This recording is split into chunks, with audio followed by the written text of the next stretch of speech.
Hey everyone, how's it going? This is SRY-in-advance, and today I got a brand new video for you guys on my speculations for the upcoming raid in the Rise of Iron expansion. So as far as what we've already known, we've already gotten a great number of details on the raid, which we've actually never been given before in previous raids and things like that. We have things like video clips, themes, and more bits of information that I will go into on this video. So without further ado, let's get into it. Yesterday, Game Informer released an article that gave us some insight into the light level and theme of the raid and more. The raid will be called the Wrath of the Machine and is going to focus heavily on the new Devil Splicers, which are going to be the new enemy type released in the Rise of Iron. Gear dropping from this raid will range from the 385 light level normal mode and increase to 400 when hard mode gets released around a month or two later. This is going to give Guardians a 50 light increase at the beginning of Rise of Iron and a 75 light increase after hard mode, which is a very large increase and one we haven't seen before actually. Theme of the raid is collision, which is an interesting concept to go with, leading me to believe that the raid will have many sections where you need to successfully complete a task, or you might end up paying the prices with something flattening like a bug, which is definitely one of the ideas that I have when I go into one of the boss encounters. This is a decent amount of information, which we've never really received before King's Fall, and even then it's more than we received then.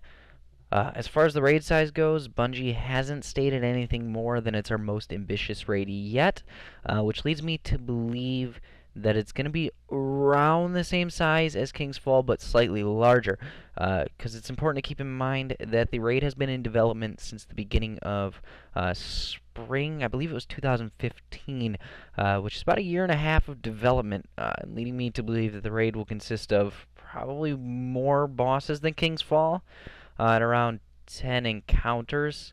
Bosses in this situation being anything like Ear Ute or above. This would put the new raid at the top of the list as far as length goes. And this could create a small problem, especially if kind of casual players don't enjoy it, because it's going to be a very long raid and it's going to take a long time to complete. So that could end up being a problem for some people if the raid isn't pretty fast to get through. We'll have to wait and see on that one. As far as actual raid speculations goes, let's get into that. And I really don't have that many ideas because, I mean, raids are the biggest secret that Bungie holds. Always has been, always will be. And I mean, really the only boss that we've gotten to see is the Death Zamboni. That's what the designers at Bungie call it. And I really only think of one outcome for this fight. It happens to be a time-limited event that will have us fighting to the last second. Instead of a normal enrage timer, like all the bosses in the current raids, I think there's going to be a mechanic where we will be slowly pushed backwards until we die or fall off the edge of the wall. This would lead to an interesting mechanic if the boss had a large health pool, which would mean that we'd have to slowly take his health down as we move along a track. And I feel that the track is going to go to the edge of the wall and actually push us off if we take too long to kill him. So that's going to be an interesting idea that we haven't seen before. Moving on, I think his main attack is going to be an AoE kind of pendulum thing. And I believe that this is going to have a pretty big AoE that is going to knock any guardians off of the wall that get close to it. Basically, I think the way this is going to be signaled is by the boss raising a large mechanical arm, which we did see in the trailer, and then slams it down, and then that creates the actual AoE effect, and that probably is going to shoot guardians off in different directions and potentially shoot you off the wall if you aren't careful.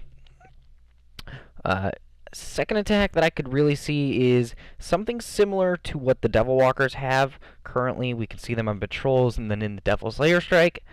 This could be actually a large possibility, considering I think I saw a small kind of cannon like this in the trailer. But we'll have to wait and see on that one. That one's probably going to be signaled by the charging up sound, which we have heard the Devil Walkers do in patrols and as well in the strike. The third attack that I thought I might have seen was a flamethrower attack, and I don't know how this is going to work very well, but I feel it's going to be a thing where if you get too close, this is going to be its attack to get you away from it, and basically I think it's just going to be signaled every time that someone gets close to the boss and starts to kind of, get a sword in there or start melee attacking it as a final chance. I feel like it's going to flamethrower you to get you away from it.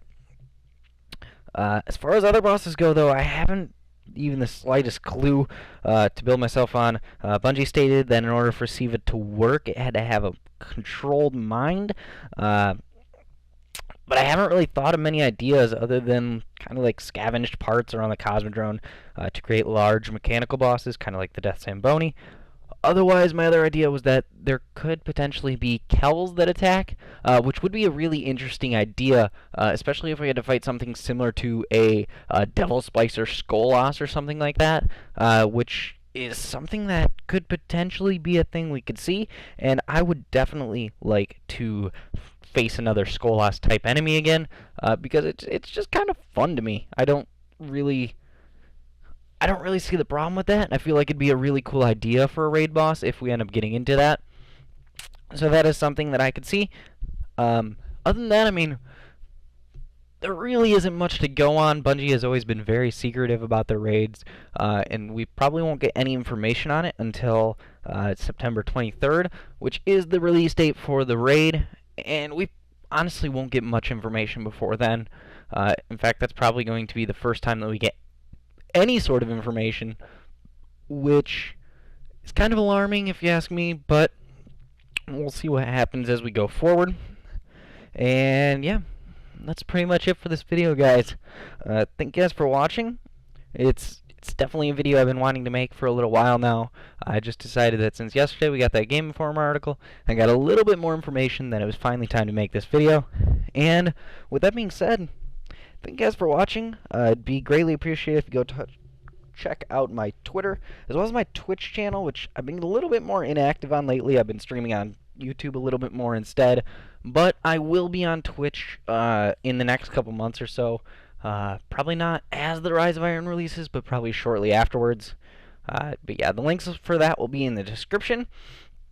As far as everything else goes, I will be coming out with more speculation videos soon, as well as things like the Galahorn quest, the Thorn quest, talking about things like that, and kind of seeing how that goes over with you guys.